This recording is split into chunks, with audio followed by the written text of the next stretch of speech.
Hello, good morning, afternoon, or evening, wherever you are, and welcome to another NerdTube Star Trek episode review.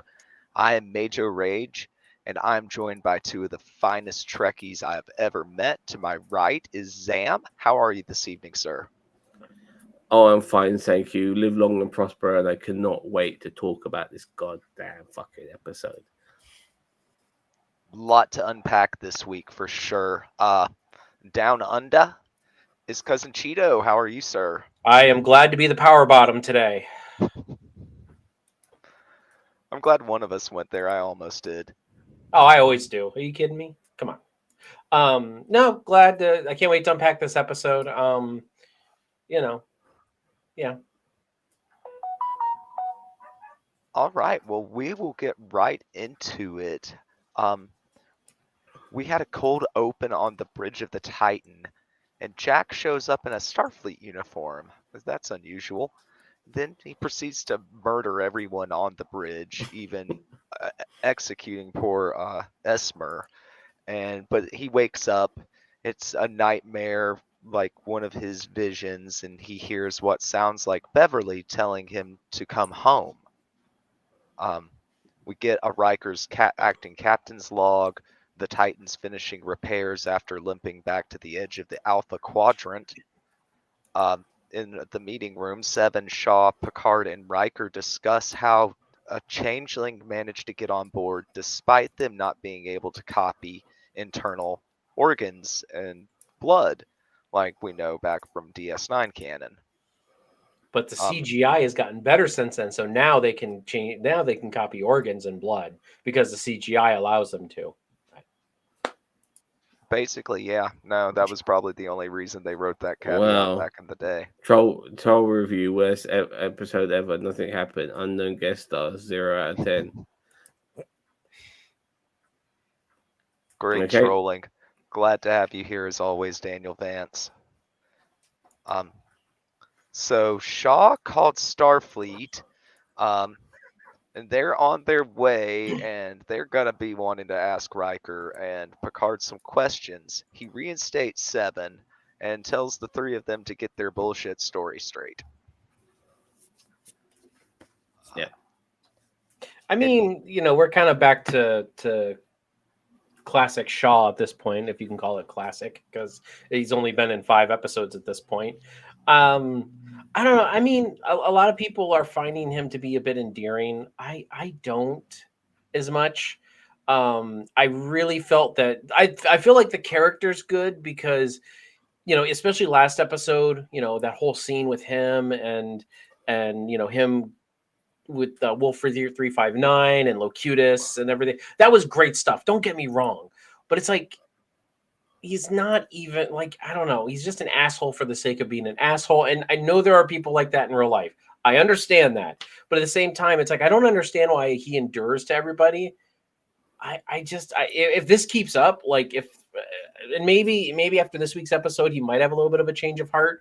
Now that he's seen certain elements, and we'll get into later on in this review, but I don't know. He just, this episode I've kind of felt though, like last week I was like, okay, he's kind of enduring to me a little bit more. But now this week again, it's just like, it's kind of like he's just kind of a dickhead. And it's like, I know that's probably why people love him. That's why I am not 100% fond of him. Well, they seem to be setting him and Worf up to be the comic relief characters this season. I don't know if you guys are getting that vibe at all. Zam, do you have any thoughts on Shaw Wolf to and a his degree. I dickishness? mean, Wolf has always played that deadpan. He's like the Bortus, of the show. He's like deadpan comic relief. Regarding Shaw, He's the yeah, asshole comic relief. I mean, yeah, he is.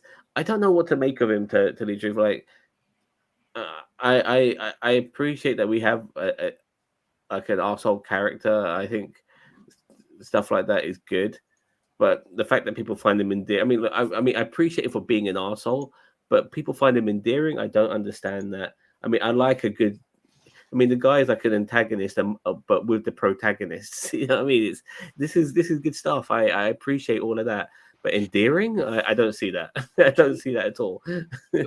Well, that's what I'm saying. People are endearing to him, and I'm like, he reminds me of Dr. Smith from like Lost in Space, like from the 2000s movie. Like, who did that? Gary Oldman, was that the one? Gary Oldman. Yeah, like that. Okay, Like yeah. he's an asshole, but it's like he was almost No, but that endearing. guy, Sam, mute your phone, Sam. Jesus Christ. sorry, I'm sorry. Look, that guy is a genuine bad guy.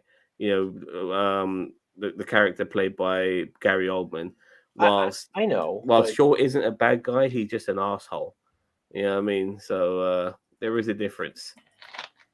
No, I think you hit Yeah. the nail on the head when you said like with antagonist, but with the protagonist kind of embedded into their group, and I think it Yeah. works.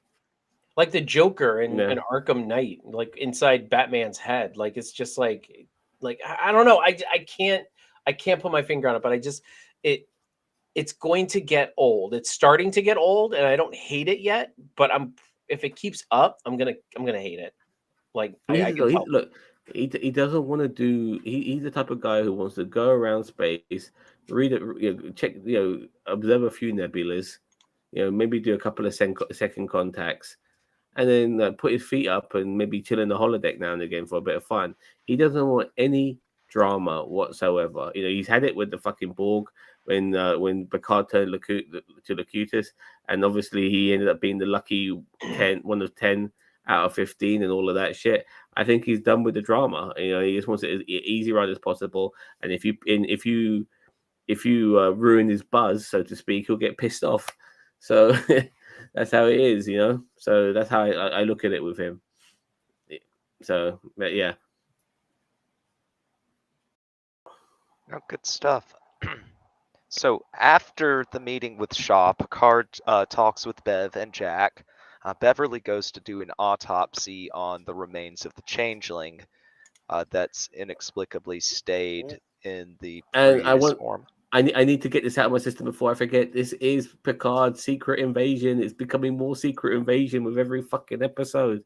How we're not seeing this now? Oh no, I know, and that was going to be one of my points that when Mage gets to it about the whole secret invasion thing. Like I was okay with the changelings being a part of this, but if all this is the changelings invading Starfleet again, I'm not on board.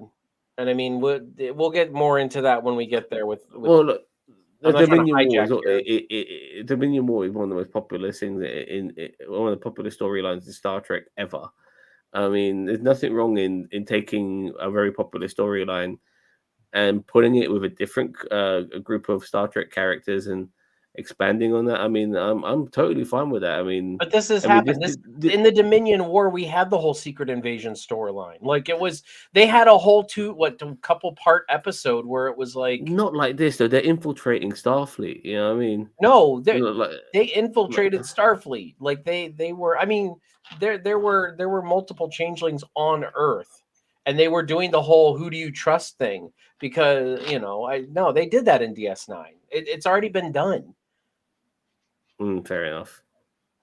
Yeah, no, all of that plotline feels like generic, like suspense and spy movie stuff, but with a Star Trek coat of paint slapped on it. And yeah, like they're using changelings for convenience sake and because member berries. As I said, I didn't mind there being a changeling involved or a couple changelings involved, but it's like you're saying that this entire season is going to be based on the changelings infiltrating Starfleet again. Like, come on, guys. Like, come on. No, it's different now. They've evolved. Oh, still, like, just because you've evolved, just because you upgrade, doesn't mean you go back to the same. That's like getting a new set of like burglary equipment and then returning to the same bank to rob it.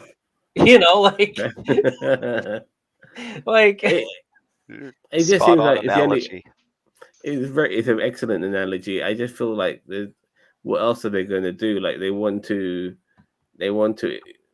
take down Starfleet. This is the only way they can do it. I mean, this is the best way for them to do it. Not the only way. I mean, this is the correct way for them to do it, to take it from the inside and represent other people. And now that they can, in a way, copy their DNA to a degree, it's going to be even, which is the secret invasion side to it now. It's going to be even more harder for everyone to know who's who, other than the fact that they have to go by memories. Yeah. Just shoot them all, phaser them all. Everybody gets phasered. Let the koala sort them out. Let the koala sort them out. That's right. So after Beverly leaves, Picard tries to talk Jack into considering joining Starfleet, and he basically says it's never going to happen. Picard leaves, Jack sees Esmer and has this kind of creepy moment where he's like, "Oh God, I executed her in my dream." I'm not liking then, something else. Jack's flashbacks are not really that great, and he's obviously coming across as some sort of secret weapon. He's like Jason Bourne in space, right? Yeah, I mean, he is. He's absolutely Jason Bourne in space. He even looks a little bit like Matt Damon. I mean, come on. Yeah, he does. Yeah, he does. He does. He's got that chiseled face. Crusher Borg in space. Yeah. So we get some Rafi and Worf after not seeing them at all last week. You must have been so happy about that, guys, huh? Rafi and Worf is back. I mean, you must have been doing cartwheels. I mean, I thought it was good. Like I don't know why I would be doing cartwheels. I mean, I like Worf and I like Rafi. Yeah, well, just when I listen to other people talk about Star Trek, one second. No, when I hear other people talk about Star Trek, it seems that Rafi is not their cup of tea. I don't see it. Like I mean, I get it, but that's because everybody's like, oh, human beings should not struggle in the future because the Federation is a perfect utopia. People shouldn't struggle. Okay. I don't think it's that. I don't know what it is. I think it's because she's not an original cast member, and so for that reason alone, people don't like her. No, but they liked Rios, and he's not an original cast member. Yeah, good point. They haven't liked Rafi since the beginning, and honestly, I haven't had much of a problem with her. So I don't mind her too much either, but I have to be honest with you. Like at the beginning of this season, whenever we had the Rafi scenes, I weren't appreciating them as much as I did when we got back with our original cast members. But the moment she got teamed up with Worf, she became more palatable. Yeah, so I thought she was alright in that first episode. Maybe second, anyway, right? Was she on her own in the second one too? Yeah, she was on her own in the second one too. I thought she was all right. I mean, she's just got a hard edge to her, and you're right. I mean, Worf came at Worf off of. Yeah. Not just a computer screen to bounce off of. So, I mean, I get what you're saying. Like, I understand and I agree with you that her being with Worf is the best move that they could have done for story. But, like, I mean, being with her by herself for an episode or two, for me, wasn't detrimental. I didn't think it was that bad. Anyway, Mage, go ahead, man. Just tell us to shut the hell up and just, No, we're here to analyze it and not just break it down blow by blow. I like hearing what you guys have to say. Let me tell you. No, okay. My main beef with Rafi is that it's not her; it's that the writers don't know where to go with her, and they will have her character develop and kind of move past some of those demons from her past, and then the beginning of next season she's backslid, and they've undone the development that they put in a season worth of storyline into her to get there. It just feels like they don't know what to do with the character. My burning question is, are Seven and Rafi still together, or are they not? Like, was she, no, because she wanted a career in Starfleet, and so. I didn't know if she was just saying that to the Orion to just kind of make it more believable. But I mean, that's fine. I mean, I never cared much for their relationship anyway. Rafi's more freelance, but the funny thing is, Rafi seemed to be involved in Starfleet in season 2, which is she had the uniform on and everything. But then again, I think she's undercover as well. So she's with Starfleet Intelligence right now. So I mean, she's technically Starfleet, but I think because obviously with 7 and 9 on the Titan and her doing her job in intelligence, it's like, well, we're going to hardly be with each other. So I guess the relationship's over. Yeah. I mean, it's hard enough to do long distance within the same state or country. Imagine being across a galaxy. Yeah. Yeah, exactly. But they spar, and Worf tries to give Rafi some wisdom about slowing down and not being aggressive, giving away your intentions. Worf's handler calls and denies them access to go to the Daystrom station to try to investigate what else was stolen. Rafi threatens to go off on her own and go anyways. She talks about how much she sacrificed for the mission, and Worf gets justifiably angry and says, "Don't presume to know what I've sacrificed." So they decide to go look for an individual named Kryn, a criminal who specializes in high-tech infiltration. And also Star City Crime, because he was Richard Dragon on Arrow. Yeah, he was. Oh, I didn't catch that. Yeah, I recognize that actor. He's been in a lot As soon of as things. he started, as soon as he started talking, I'm like, is that goddamn Richard Dragon? I liked his character on Arrow. I thought they kind of shit the bed with him, but I thought that the actor and the character was actually pretty good, like through it, because he was there on for like a season and a half. And the same actor though, he's very good at playing gangsters or like mafia bosses. And I have to say, I loved having a Vulcan fucking gangster. That is brilliant. That was brilliant. Not a Romulan gangster, a Vulcan gangster. I had to make sure I had. I thought he was Romulan at first. I thought surely you're not a Vulcan gangster, But then he was going down the logic route here and there, and brilliant. I loved it. Rationalizing it like only a Vulcan can, but do not kill this guy off, because we need more antagonist Vulcans. There's not enough in Star Trek. There was one in Star Trek Legacy, the video game a couple years ago, like over a decade ago.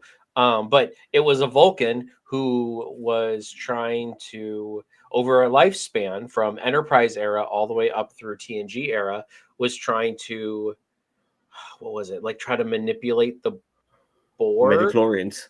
Okay. No, manipulate something, and eventually it led to the Borg, using the Borg to his advantage. But that's the only other time I can ever remember. And I mean Cybok, but I mean fuck him. I don't care about Cybok. Anyway, Daniel Vance says Born and Cybok. Sorry, I apologize. Just want to say about Cybok. Cybok wasn't your traditional Vulcan either. I don't want the Vulcan to be a bad guy, but still have the essence of what it is to be a Vulcan. And do you remember those fucking suicide bombing Vulcans in Enterprise to show that you love more than life itself?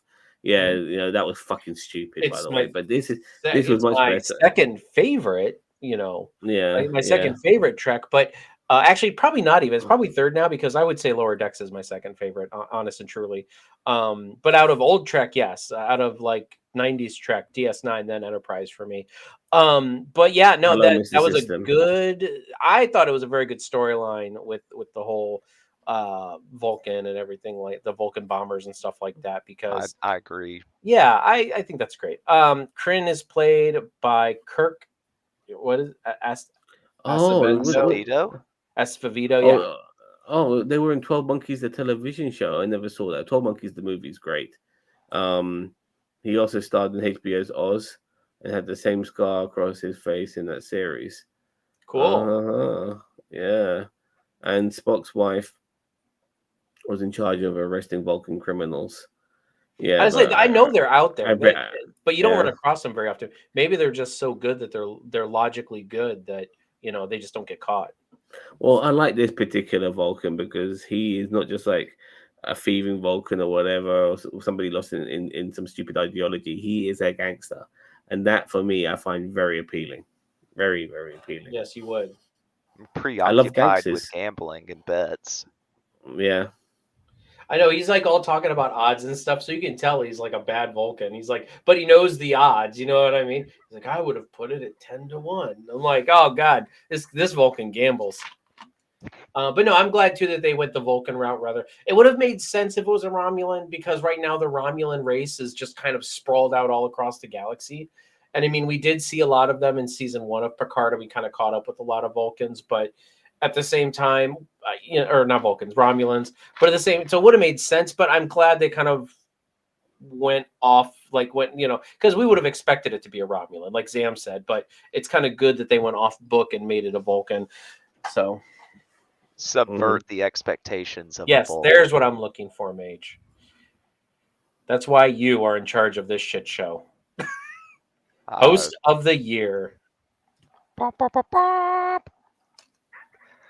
So they go out into the street where all the toughs on Blade Runner planet are now intimidated by them since he took out Sneed.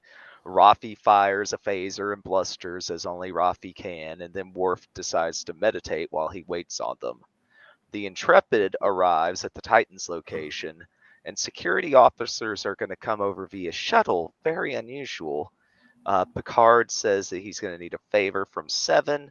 Shaw hums because he's feeling so chipper that they're about to get their comeuppance. Again, I think it's this is a part where I feel like asshole was just shoehorned into this scene. You know what I mean? Yeah, they could have done without that bit, but I think it's good for him to have that whole doesn't want to get into stupid situations thing, and points out their blunders, during generations and insurrection. He had nothing to do with what went on in the previous episodes. He got forced to be involved in shit he didn't needed to be involved in, and so he's happy that these legends are getting their comeuppance. And I like the way he mentioned. I like the way he. But he mentioned their record, like the Insurrection in Star Trek Insurrection, and some of the things that they have done, which is gone against Star Trek protocol, regardless of them saving the galaxy so many fucking times. Okay, but let's look at the accusations Shaw's making, and this is kind of where I'm like, okay, Shaw dropping the Enterprise D like it's hot on the planet's surface. Insurrection, where he breaks the Prime Directive to Bonagro, even though he didn't really break the Prime Directive. Those people knew. Data had already broken the Prime Directive. Data had already broken the Prime Directive. I forgot how did Data end up getting that scar on his neck to make him? How did that all happen again? Can you remind me? I think it was a phaser or something, wasn't it? Some kind of drone went off or something when Data was investigating the cloaked hollow ship. Starfleet's the one who broke the Prime Directive, not what's his nuts, not Picard. All right, and then the last one is the Singularity in All Good Things. That was done by Q. All three things are outside of Picard's control. It just happened to be involved in them. Saved the galaxy on more than one occasion. You can hold the Borg thing against him, even though it was against his will. But it's he landed the saucer section. He saved the majority of the crew of the Enterprise D. The chicken and the chicken and the egg. I have to be honest with you. I didn't know what I thought that was Santa Claus at first, and but I've realized chicken and the egg, very good. I just feel like Shaw has a very weak argument here about Well, I liked it when Picard and Riker coming off the lift of the elevator, and they look at each other, and it's what we do. You know what I mean? No, those were the days. I feel like that whole turbo lift scene was just set up for that one joke. But it's I know they said those were days, but it's we're the fucking shit, aren't we? You know what I mean?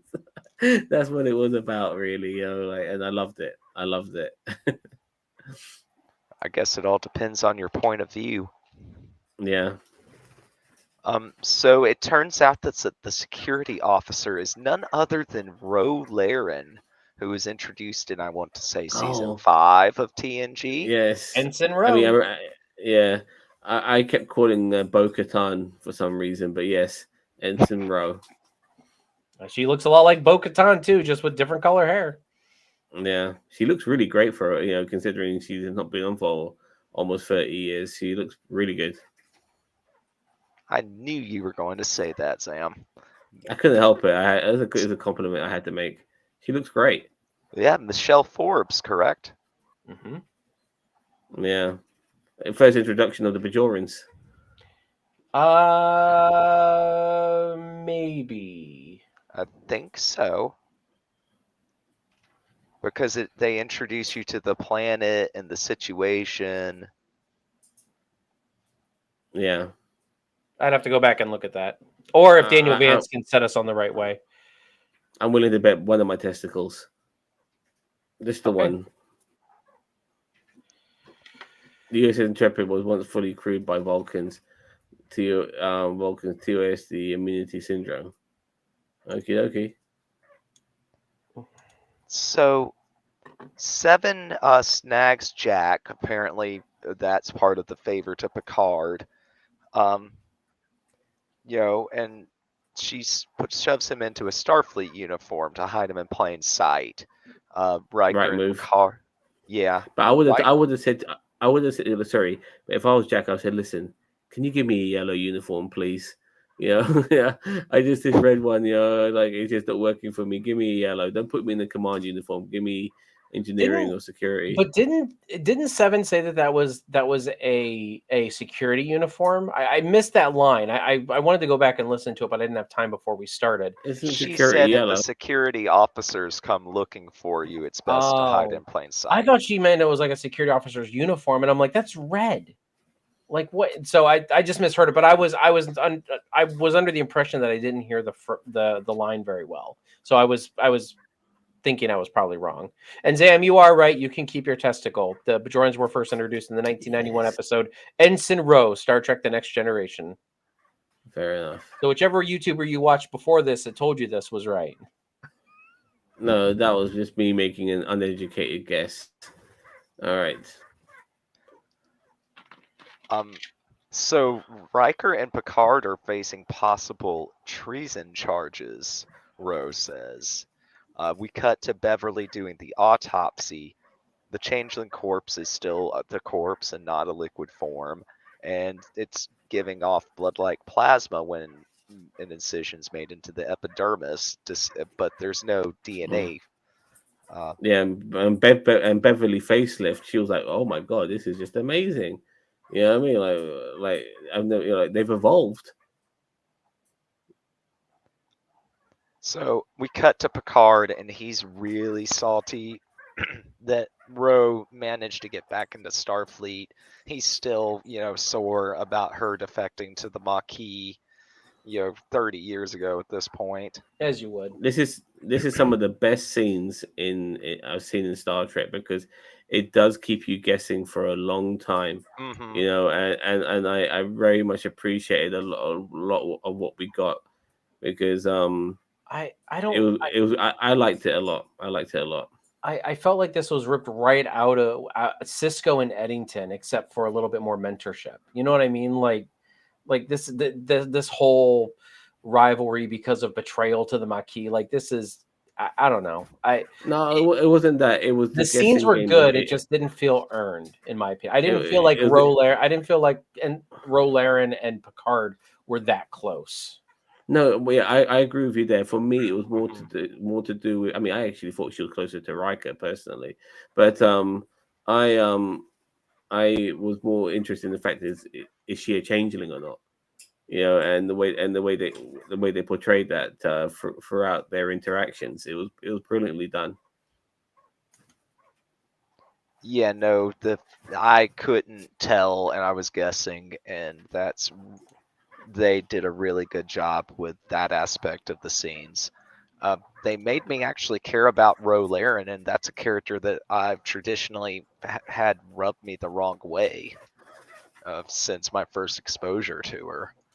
So I feel like they did a good job of creating an investment, but I think Cheeto has a point. They're writing it a lot between the lines that probably wasn't there with the original material. Well, Because Riker and Roe had a thing going, didn't they? Like, yeah, they were bumping hips. I thought they were. I thought there was something there between those two, at least heavily implied. Yeah. So I mean, I'm just saying, like, I'm saying the acting was good in this. I say Zam, you're right. The scenes were actually really good. But I just like on the outside looking in, if I wasn't a Star Trek fan, just watching this, yeah, the scenes were well acted. It was believable, everything like that. But my impression always was that Roe and Picard were not like super close. Like it's not like they spent a whole season together as like apprentice and an apprentice or whatever you want to, like. it's just the moment. I mean, I haven't brought this up yet, but when you do, I apologize. But it's just the moment when Picard kind of realized, whoa, she could be a changeling, and that's when it really started getting interesting. Yeah, no, I agree wholeheartedly. So she's gonna do a security sweep on the Titan. The bulk of the crew's going to be sent to the Intrepid. Ro's going to question Riker and Picard separately. Ha ha ha, try to catch them in the lies. We think.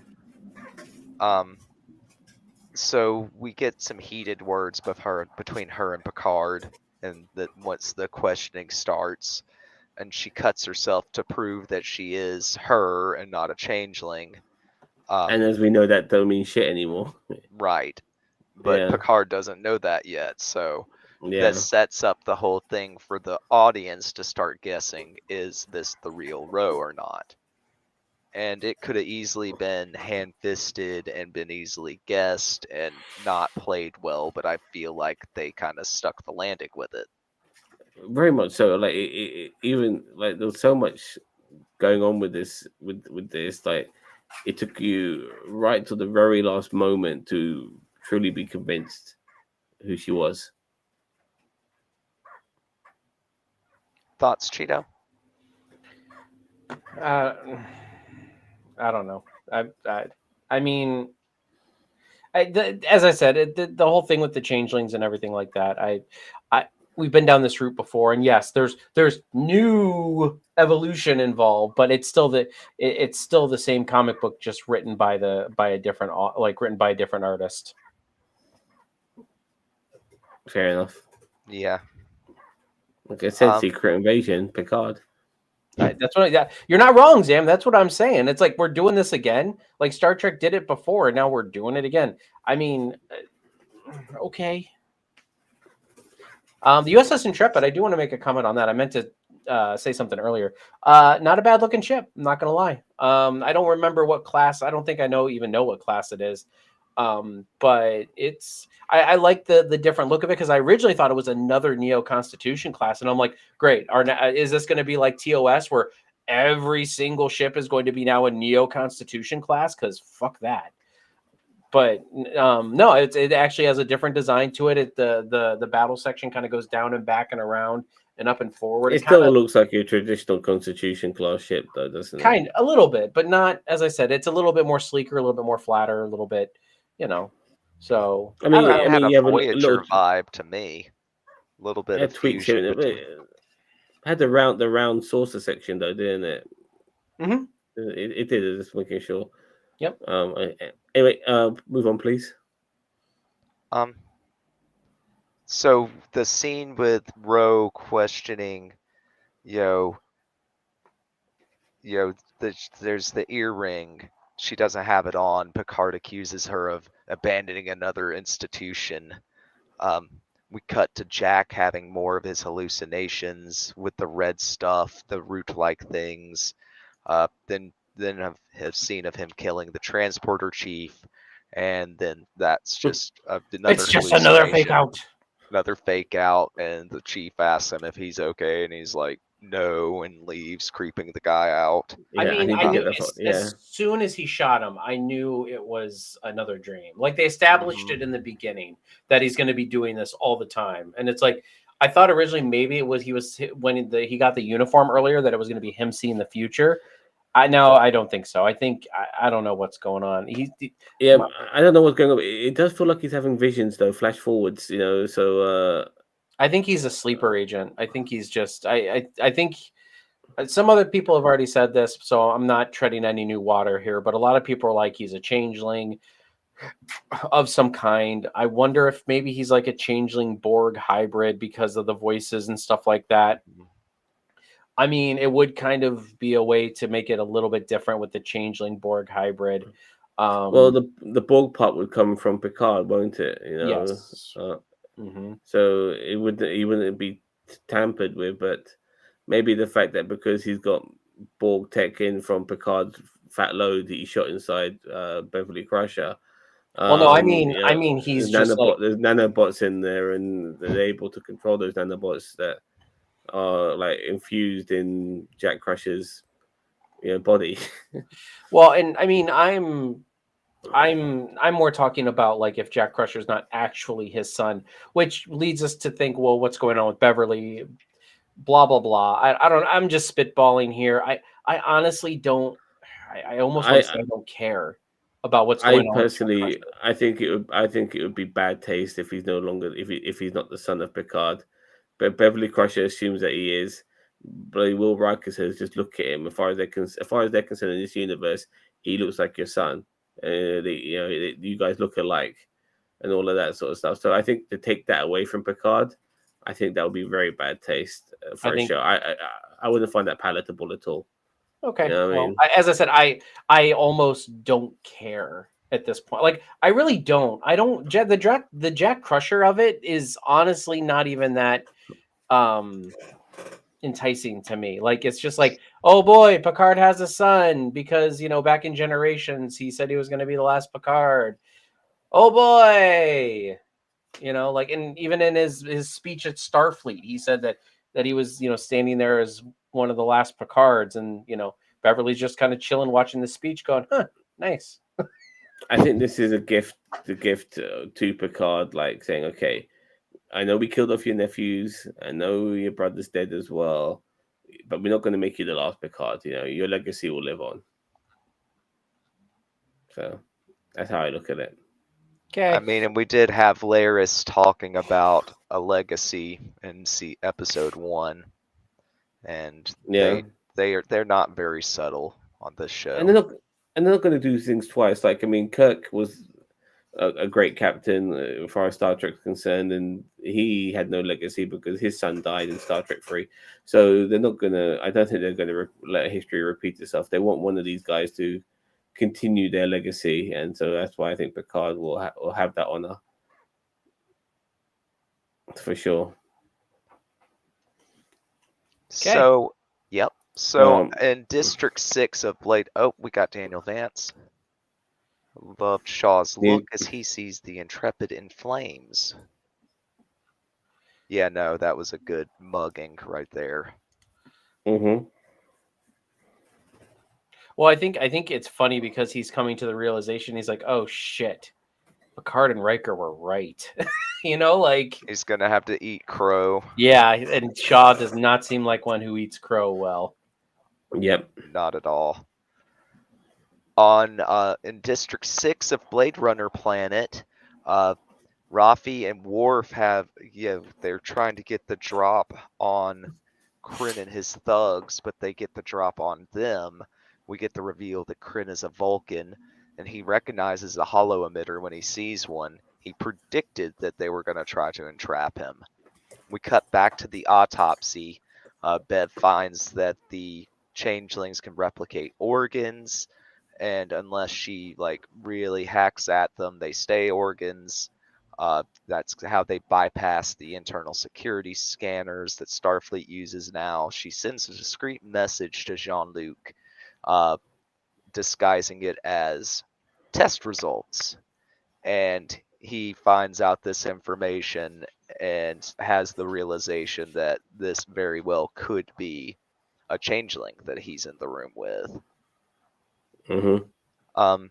So he kind of presses her to see if he can get the correct reactions out of her and figure out if she's her or not.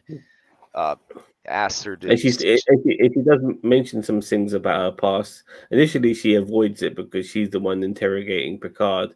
But she does mention some things about her past. But you think to yourself, well, maybe anybody could have known that, so so yeah, I like the fact that it was like some surface level stuff that could be renowned before we got to the more meatier, juicy stuff.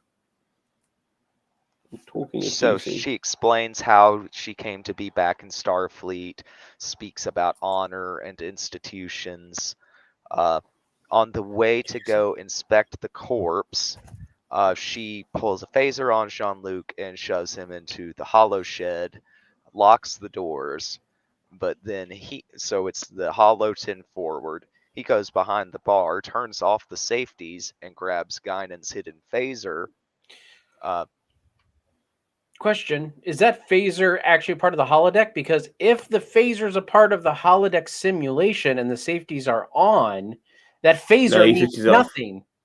No, He it was switches the them off. off. safety's off. I He thought switched this. them off. Oh, did they? That's the I whole must. point. Okay, Because my it was a bad. holographic phaser, and so he switches off the safety, so he's able to have a weapon of his own. Okay, so then I missed that. I missed the fact that there was that the safeties were off. I thought the safeties were still on, and I'm like, why is he pulling a phaser out on a holodeck with a holographic phaser and the safeties are on? Like, it's not going to do anything. That's my bad. So you're So forgiven. no, it's no big whoop.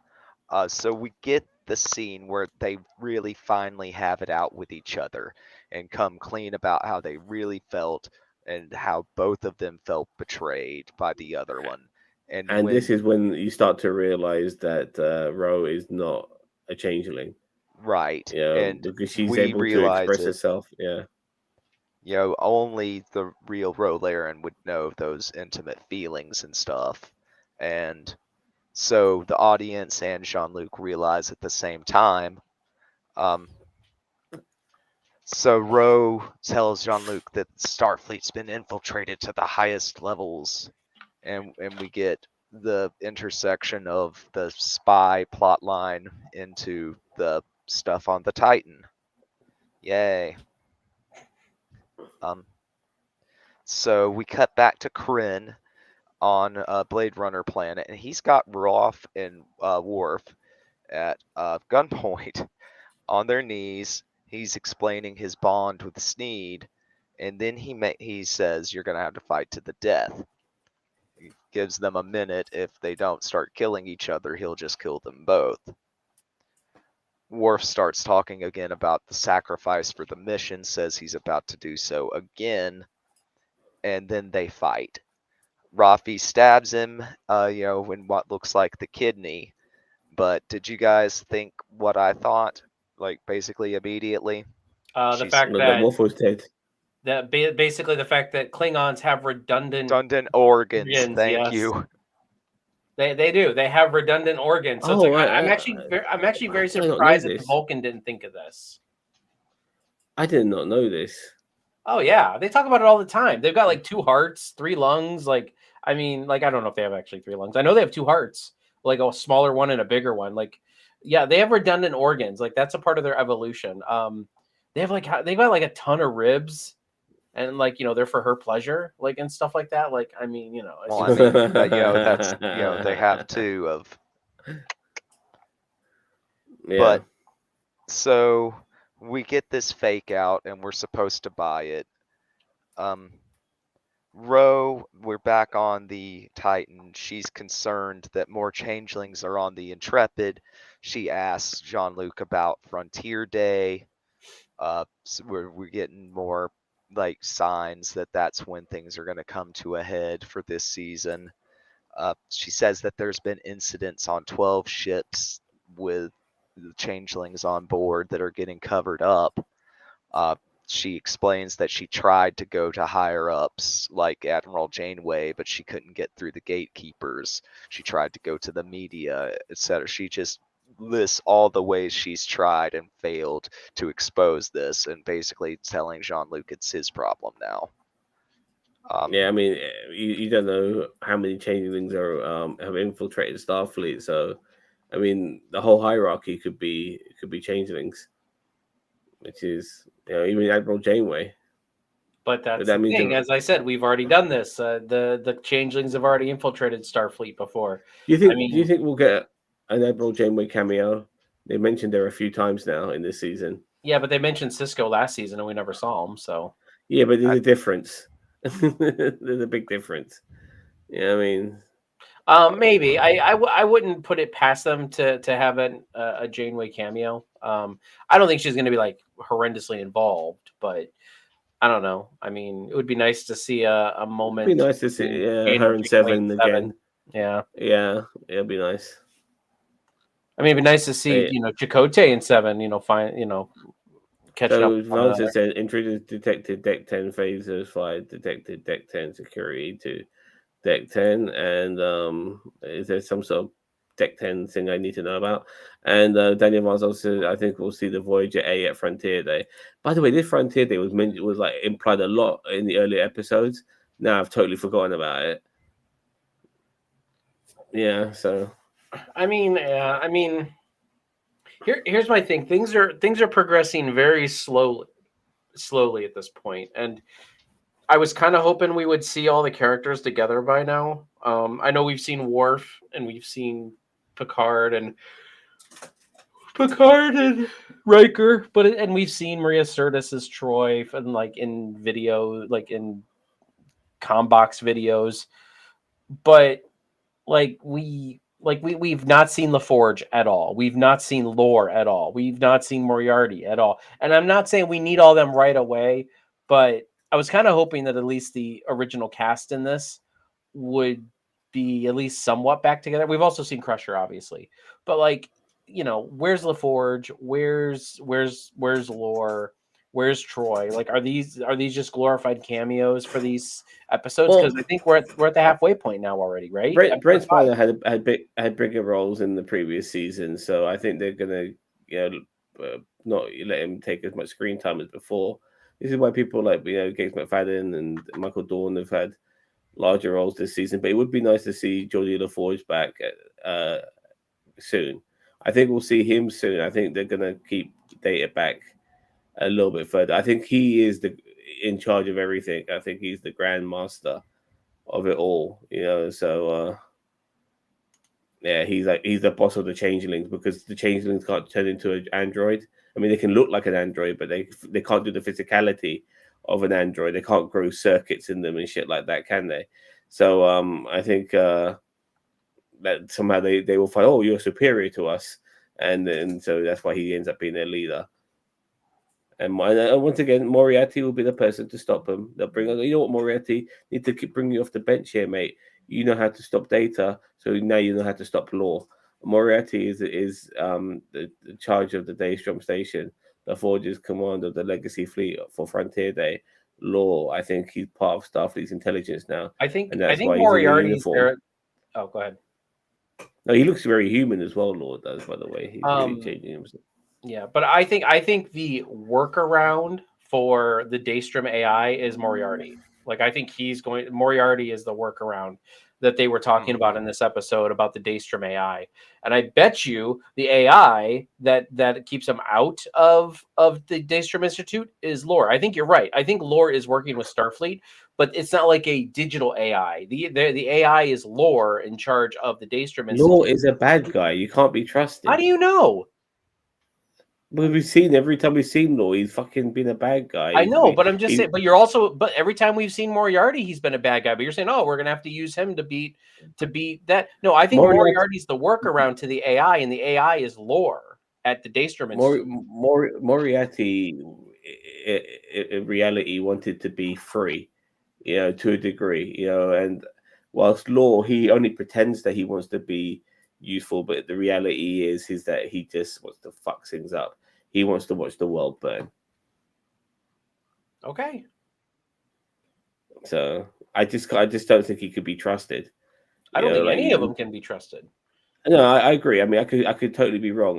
Just that Moriarty's only been in 2 episodes, and in the second episode, he came back because he knew he was duped. So this is why anyway. We'll see what happens. I mean, I could be totally wrong about it, but my money is on Moriarty being a protagonist, not an antagonist. That's where I'll put one testicle on the line. Putting a lot of pressure on that one tonight. Oh yes. Yeah, but they served me good today. Served me good. So yeah. So back in District 6, Worf appears dead. Kryn's saying that Rafi's going to have to work for him now. He threatens her family and all that good stuff.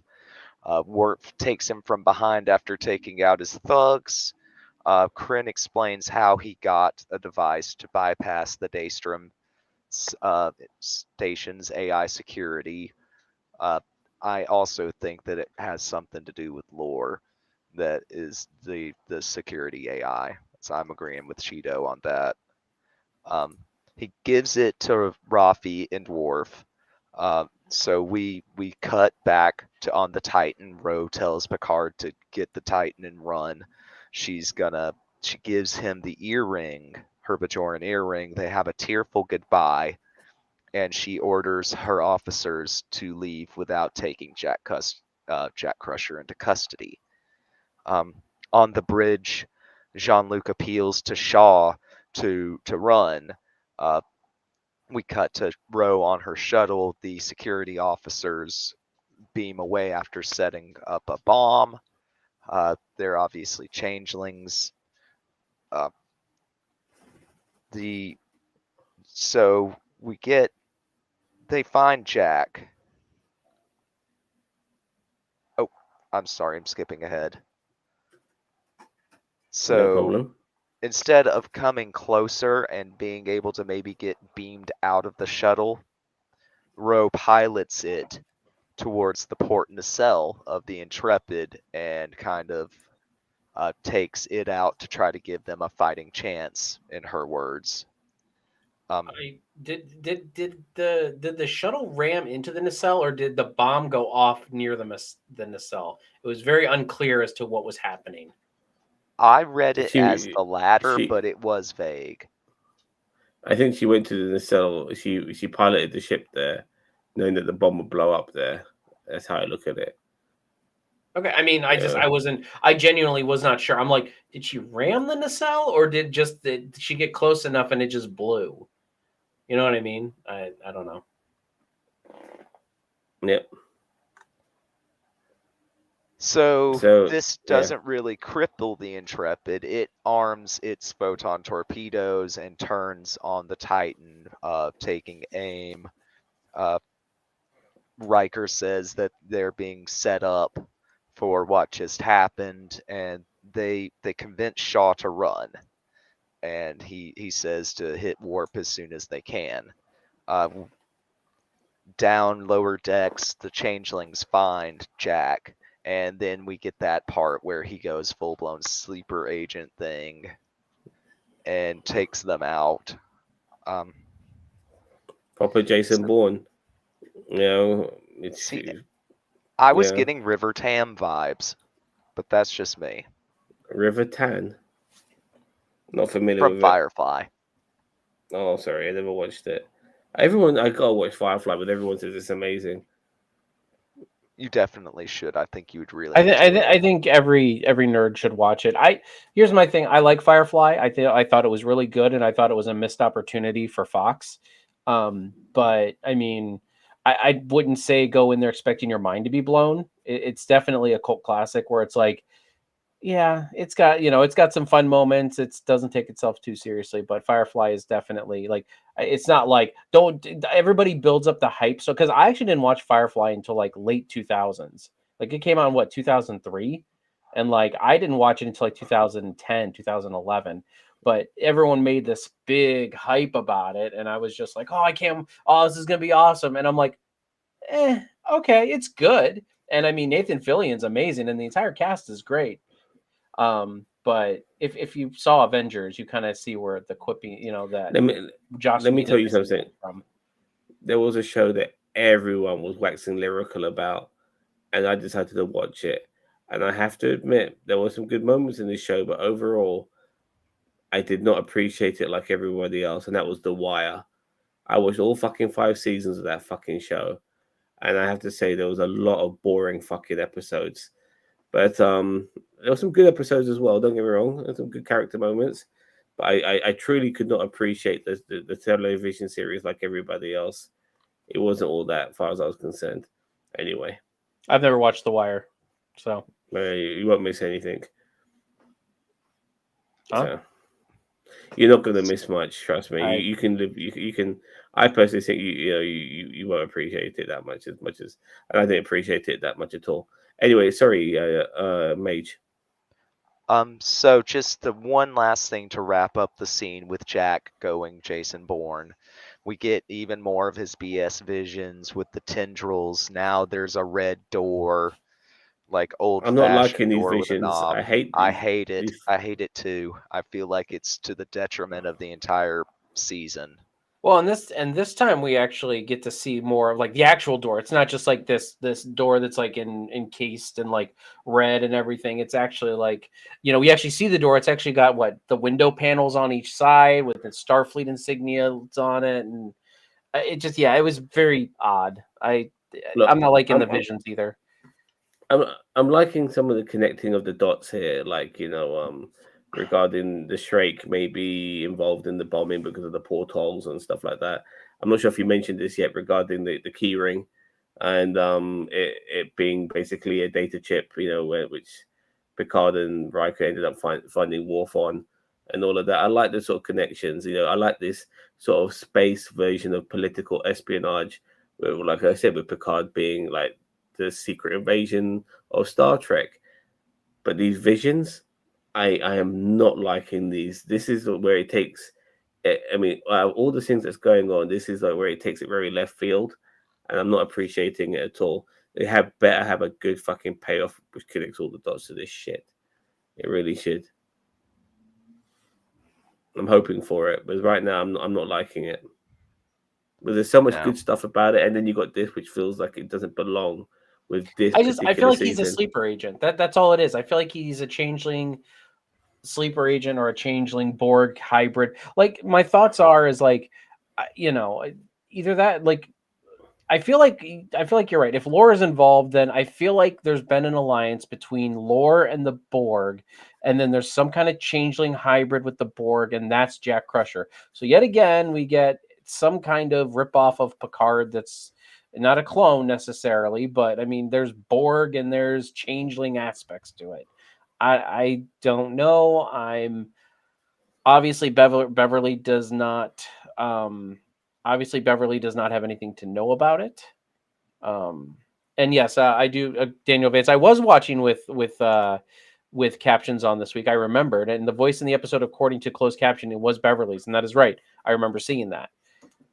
He thinks Jack is a part of Project Locutus. I have never heard of Project Locutus. What the fuck is Project Locutus? I don't know. Probably Starfleet trying to make their own Borg. I don't know. Who knows how Lore feels about the death of Hugh? Hugh was part of Lore's collective. This is also true. Mm-hmm. But I mean, yeah, maybe he blames Starfleet for that. I guess I don't know. Wouldn't it have been the Romulans though? Oh Like god, yeah. the Cult Vosh or whatever they were called. No idea. But yeah, no honey bun this episode, which is a shame. But I guess the Shriek was decommissioned after. Well, not decommissioned, but it was put on the shelf a little bit after they Wrecker through an asteroid. Yeah, So we'll see them by the end of the season. Everything will culminate back by the end of the season, and we'll have the Shrike, we'll have Honey Bun, we'll have Lore, we'll have Moriarty, and then Jack Crusher will all be revealed by the end of the season because this is the final season. Well, we had Ro this episode. Nobody was expecting her to come back. So there's some nice callbacks. I mean, who knows? We might get somebody else of significance to come back. Can we talk about the Rolaren thing in a second when Mage is wrapped up his thing? Because I want to. I mean, outside of the review, I want to talk about Rolaren.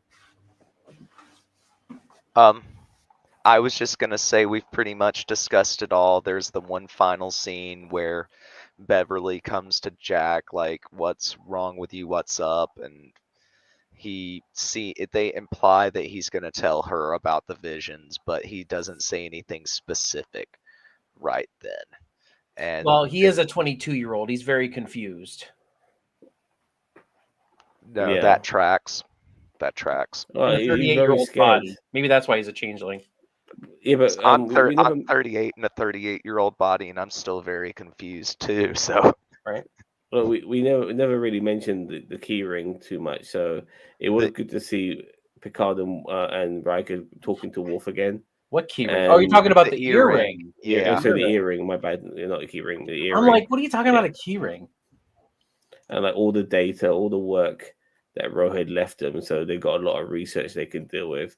But yeah, and so now the gang is of 4. because we've got Picard back. We've got Picard. We've got Beverly Crusher back. We've now got Worf back and Riker. So we've got 4 out of the 6. And so it won't be long until we get Geordi LaForge back, and then Law will be the makeshift Data, and then boom, the gang's back together again. Just maybe a Wesley Crusher coming in from space or whatever to like see his half brother and all of that shit, just to like really seal the deal. Yeah, wouldn't that be great? So I Dana Vance, yeah, Project. I thought you were talking about Project Locutus with Starfleet,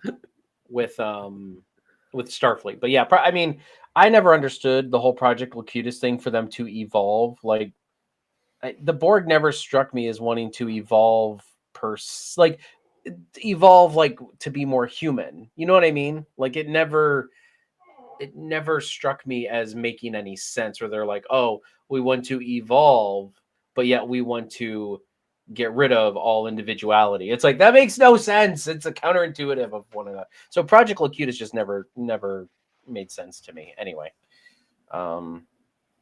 yeah, I don't know. I mean, can we talk about Rolaren really quick? Yeah, I mean, what go are for your it. guys' thoughts on them bringing her back to kill her?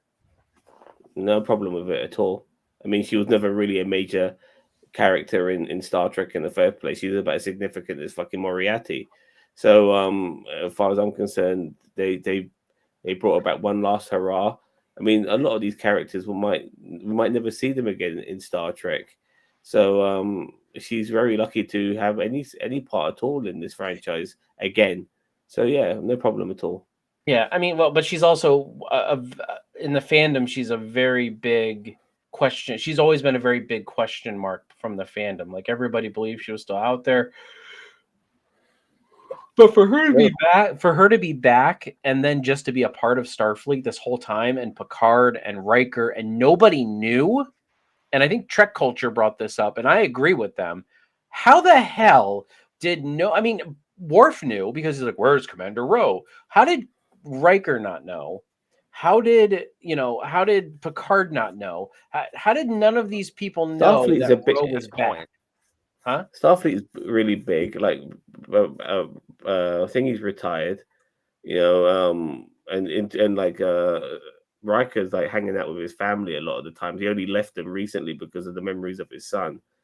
I mean, but my thing is that if Ro left before the decimation of the Maquis in the Dominion War, she was only a part of the Maquis for like 5 years. All right. I'll give you this example. I have a mate of mine. He works for a company called Deloitte. They're one of the biggest accounting firms in the world. I used to pick him up when he was working there in London, because my company, my cab driving company, has an account with his company. So if I wasn't picking him up, I would sometimes pick up people who work for that same company, and I'll tell them, do you know my mate?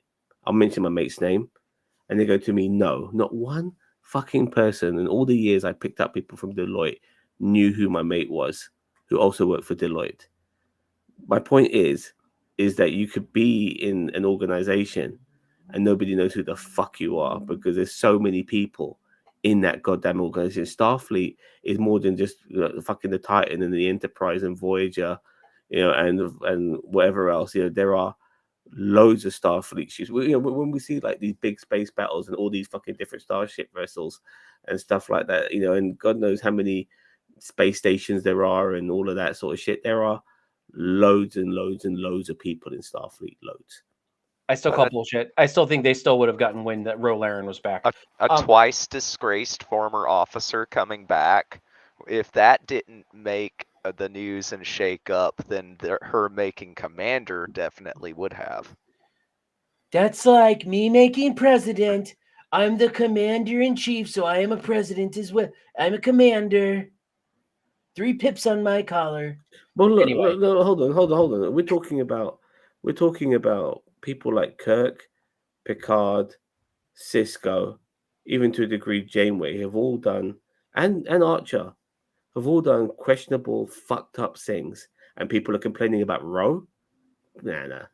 You can take people are complaining about Ro. Like, no, like he's like this character that everybody's wanted to see come back, and I my thing is I agree with you, Sam. I don't think she's not exactly some character that I was always like, I want to know what's going on with Ro. Oh my god, if Ro comes back, it's gonna complete the 8th season of The Next Generation. All right. But my next thing regarding Ro as well is that people want to know what's up with her. Now we do. She's obviously redeemed herself in the eyes of Starfleet. And now they killed her off, which is totally fine because I was never expected to see her back. And now we know what happened with her. People have got they got their questions answered to her, and hopefully we won't need any more fucking questions because she's fucking dead. So yeah. All right. All right. Mage, what do you think? Right. I feel like it's a little bit of a slap to the face of people who are those hardcore Ro fans to give Hardcore her Ro back fans. to them. There is a popular this- fandom out there of Ro Laren fans. I kid you not. Let me tell you right now. Let me tell you, Ro Laren fans out there, if any of you watching the stream, you're a bunch of fucking idiots. All right, that's all I have to say. I knew I should have muted you. I was gonna mute you, and I'm like, as soon as you were gonna say it, Mr. Country of the First Amendment, how dare you? But yeah, fuck you, you fucking Ro Laren, whatever the fucking name is, fans.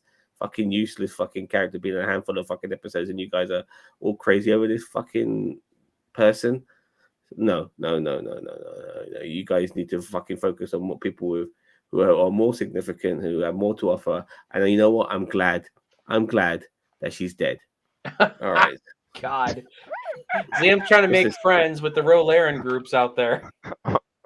I'm sure he's going to get lots of lovely letters. Exactly. Because they're all still living in the 80s or 90s when Ro Laren was around. There'll be some dickheads on. There'll be some fucking, like comic book guy type neckbeards on fucking Reddit who've been talking about for years, all speculating and shit. And finally, all that speculation has come to an end with this episode. They'll never need to, you can close your Reddit groups now. It's over. It's done. We know what's happened. We know where she was in her life during the course of this episode, and we know what's happened to her life by the end of this fucking episode. So yeah.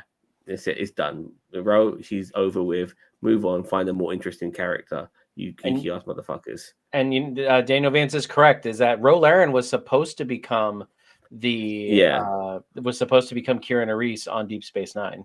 Well, the character of Kira Nerys, but she was going to be Ro Laren. Yeah, I agree, but I'm glad it didn't happen because then we would have too many crossovers from TNG onto DS9. You are correct.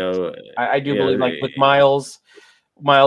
And then eventually Worf, I think that would have kind of been a little bit much. Yeah. Okay. All right. Any other final thoughts before we mark? Fuck Sneed. He needed to die. Fucking Ferengi. Anyway. Yeah, more face Vulcan tattoos alone justify. I would like to see more Vulcan gangsters, please. I very much appreciated that. I really enjoyed this episode, and I can't wait to see the whole gang back together again. It needed to happen. They need the ensemble together because that was part of the magic of TNG was that strength of the ensemble cast together. Yeah, I think they're dragging their. I agree with Mage. I think they're dragging their feet way too much on this. Like we should have seen LaForge by now. We should have seen Troy. They should have been in. They should have been. They should be together by now. Like episode 5 should have been the moment where they were all together. What I'm finding really fascinating is this massive story arc of 10 episodes, which involves like the TNG cast, because before we would see episode of the week with these guys and it'll be all resolved, within 45 minutes. Now seeing all of these guys together, not in a movie, but in a television series, which is about one overarching story, is fascinating. I'm loving it. I really am loving it. I don't know. The longer we get past like this episode and everybody's not together and working the problem of the changelings and all that other, I feel like it's going to be a detriment to the show. Like it, as I said, this episode should have been the episode where they all came together. They should have gone and picked up LaForge, Worf should have and Raffi should have joined them on the Titan. And if Troy's actually going to join, then, or if she's just going to be a cameo role, but if Troy's going to join him, she should have been there too. You know, now I feel like we're just going to get that Avengers moment in the last episode where they're all together, and that's going to be it. You know, like we're going to have our execution moment where whether we lose Worf, whether we lose Riker, whether we lose, you know, whoever we're going to lose this season, because you know they're going to kill somebody. Well, look, what's going to happen is the chief engineer is going to die, and Picard's going to go, I know somebody. And then that's how George Lee LaForge comes along on the fucking ship. And we don't even know who the chief engineer on the Titan is. Like, who cares? See, I mean, we didn't know who the fucking doctor was in Voyager, but it was just an excuse to bring the hologram on. You know what I mean? It just all that matters is that this. Yeah, but we know the doctor. We know the doctor on the Titan. Yeah, but that's the doctor. I'm talking about the engineer to get Geordi on. Yeah, so yeah, and obviously that engineer wasn't good enough because the fucking captain had to do his job, you know, with regarding the nacelles, you know. So we kill him. Yeah, we kill him off, bring on Geordi, you know what I mean? And he'll probably tell the captain, look, we could have done that nacelle job, but we could have done it in half the time if we did my method. Or some bullshit like that. We'll watch his eyes fucking go all crazy and shit.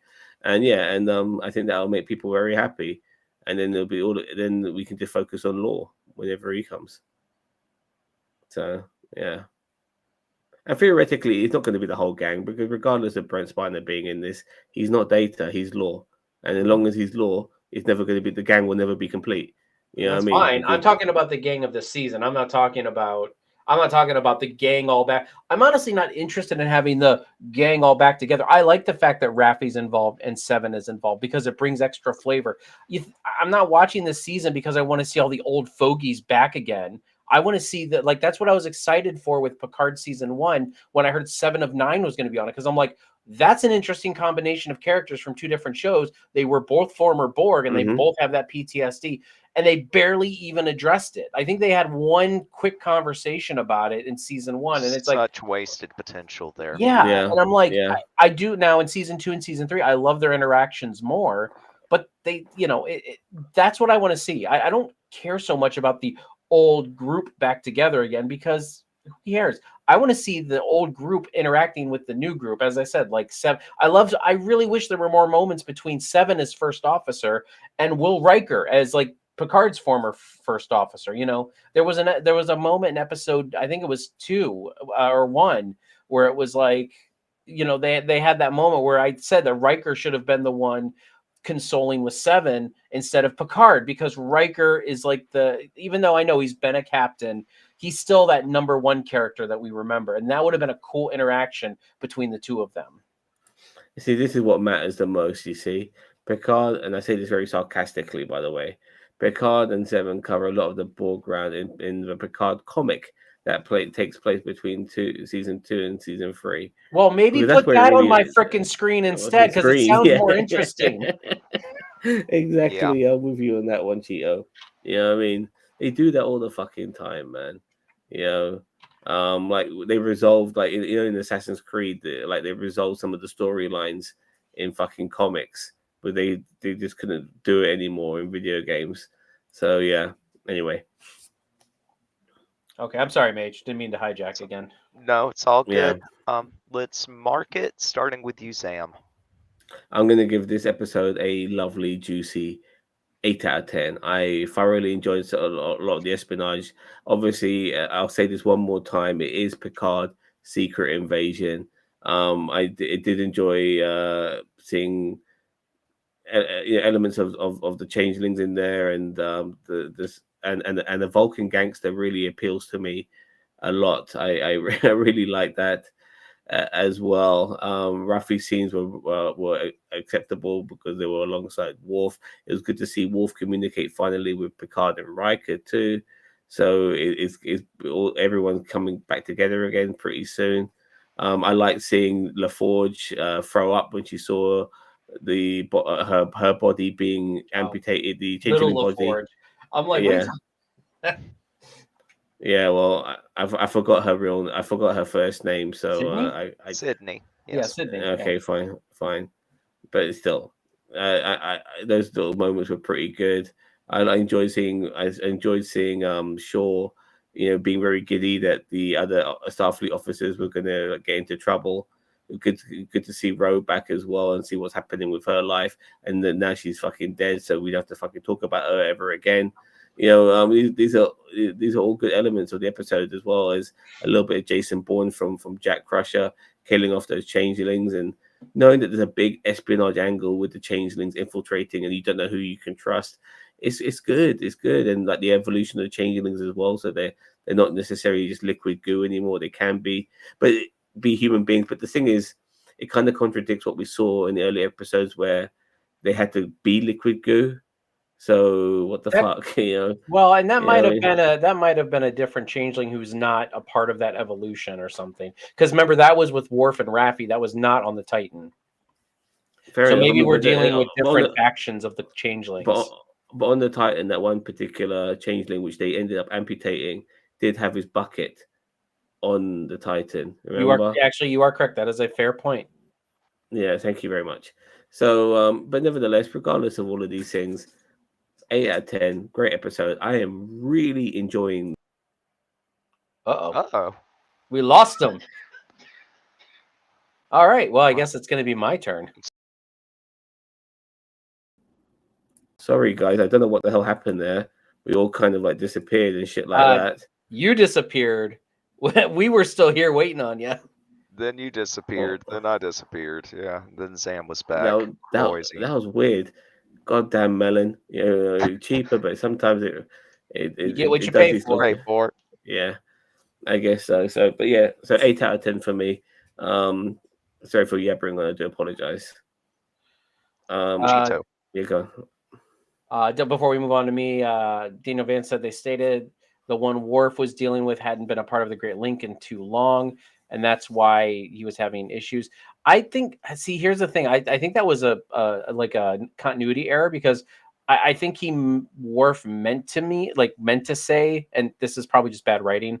The fact that how long has it been since he's been in his liquid form, like in his liquid state? Because every so often, like as they said in I think in the same episode, or maybe even the next episode, they have to be in their liquid state for a certain amount of time, kind of like us sleeping. Yeah. It's like, so it's not the, I don't think mention that. Yeah. I don't think it's the fact that they haven't been in the Great Link. I think it's the fact that he hadn't reverted to his gelatinous state in so long, I think is what it was. So anyway. And just to respond to Daniel Vaught, as I said earlier, the bucket belonging to the changeling, which they ended up killing, which impersonated Sidney LaForge. He had to get, or that particular thing had to get back to its liquid state, and it didn't. So got to take that into account as well. And they disintegrated the bucket. Remember that they disintegrated it. I proved. Yes, yeah, whatever. Okay, for me, I'm going to give it a 6 out of 10. There's too many plot holes brewing. This is the episode where it's going to start falling apart for me. I really feel like that they're dragging some of this out that doesn't need to be dragged out. I really feel like the gang should be together at this point, trying to troubleshoot the whole plot. Or at least most of them should be together. I mean, we haven't even seen LaForge or Lore yet, and as I said, whether LaForge is a good guy or a bad guy, I think we should have at least seen him by now. Like Honey Bunny was good for the first couple episodes, but we really need to see Lore, Moriarty. We need to see, we haven't even seen part of the crew. So this is a 6 out of 10. This is where it's going to start breaking apart for me. I love the glory shots of the starships. Can I add, I wish in a way that they didn't necessarily show Moriarty in the trailers, because his involvement might be quite minuscule. You know what I mean? But they wanted to sell it by throwing him in the trailer. Yeah, like Ro Larens. You know what I mean? So I just feel that maybe they should, because we're all waiting for him to show up eventually and what part he will play. But to a degree, it would be much better if we never knew that he was coming in, because then we were, oh my god, Moriarty's in it. I think they should have revealed the Honey Bunny and Lore. I think was okay. I think Lore's a misdirect, so I think it's okay that they revealed it. But I agree with you. I think Moriarty should have been a what the fuck moment, as well as Ro Laren, which was a what the fuck moment. But and also that's another why it's a 6. Like, I'm not a huge Ro Laren fan, but I'm like, they just brought her back to kill her off. You know what I mean? Like. Like, maybe if she spent a couple episodes with the crew or something, and then she sacrificed herself, okay. But at this point, it's just like she came on, she spatted with Picard. What, I don't even know what I'm saying. Picard back and forth, and just it felt like borderline. Well, no, more of a waste. You know what I mean? It felt like more of a waste than it did a like awesome moment in the series. It doesn't feel earned. Like the Any other character could have delivered that expositional dialogue. It didn't yes, have to be Ro. yes, agreed. Um, honestly, I Yeah, kind of but wish she was a we needed So changeling. that why moment. choose her? No, but we needed that moment where like they were both Picard and her were feeling each other out to know that they either one of them wasn't a changeling, and so that having somebody from the past who was and let's be honest, she is insignificant, come back so that and happily then kill off to give us that emotional support as well, and also like like add other elements as well, like when Riker said they're trying to frame us and all of that. I mean, it's good. I liked how it all panned out. It worked out very well. There was more to it than meets the eye. I don't have an issue with like the shadow. What did you call it, Zam? Not secret agent. Secret Invasion. No, not secret invasion. That part's another part that's kind of fallen apart for me. Is like, why are we doing the same thing with the changelings? Like why are we recycling this plot device that was done years ago, and with a new coat of paint? Like I that's why this is where the season's going to start breaking down if we don't get some different reveals here. And I'm not talking about character reveals. I'm talking about story reveals. Like the whole changelings are taking over the Federation. Who gives a fuck about that storyline? It's been done. It's and yeah, okay, so it would in real life, yes, this kind of thing happens all the time. I mean, the United States performs how many coups on third world countries all the time? I mean, come on, like, we know this shit. But it's like, but for like something like this, it's like you're bringing the changelings in for, and there's no real weight to it, in my opinion. Like, I feel like there's no weight to it. As I said, I don't mind What's the their changelings weren't. motivation? Yeah, and I don't feel like the changelings are bad if like they're a facet of what's going on. But if they're making this, the changelings are the ones who are doing all of this. Why? Like, Well, that's what we have more episodes for that to land. So let's not beat ourselves up too much on why they're doing it, because it I'm is a beating them series. up over it. Well, look, it's only episode 5. I mean, a reveal like that might not come until the latter episodes, or even the final episode. Hopefully not like that. Vancy says 7 out of 10 as someone who avoids all preseason trailers. They did a great job of keeping Ro a secret. Yes, they did. I mean, they did. You Yeah, know, they didn't reveal anything about her, like in any even any of the stuff. They are covering the same ground because DS9 sucked and nobody watched it. Giggles. Oh, Daniel Vance, what? No. Trigger him, Daniel Vance. You know what to do. Now, Yeah, I like mean, Zam calling Enterprise shit, I can take, because look, I see its faults, but you no Daniel Vance, no. Anyway, go ahead, Mage, take it before I lose my shit. what was your rating, Majors? I'm gonna meet you guys in the middle and give it a 7. I feel like it did a lot of things right. The acting from Michelle Forbes and Patrick Stewart was good in those scenes between the two of them. The whole sussing out which one's a changeling or not, that whole dynamic has been the only part of the whole intrigue angle that really landed for me this season. I hate the Jax Visions BS. The fact that it's going to sleeper agent territory makes it even worse. The worst thing is, just it after how great the last episode was, at least to me, if this one felt weaker by comparison. Had it followed up episode 3, I might have rated it higher. But coming off 3, the or heels of last you mean 4? No, if it was coming off the heels of episode 3, I'm saying that because this one's having to follow up such a good episode as last week's episode. Which was that- episode 4. Yes, Correct. he is saying that if episode 5 Okay. followed up from episode 3 instead of 4, he would have. He said it would have been less egregious, but it's agreed. Okay, yeah. Oh, yeah, sorry, I misunderstood you. Yeah, sorry, I apologize. Yeah, I get you.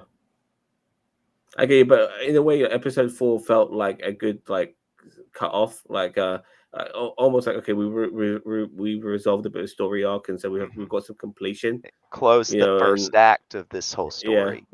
Yeah, nice exactly. bookend for it. Yeah.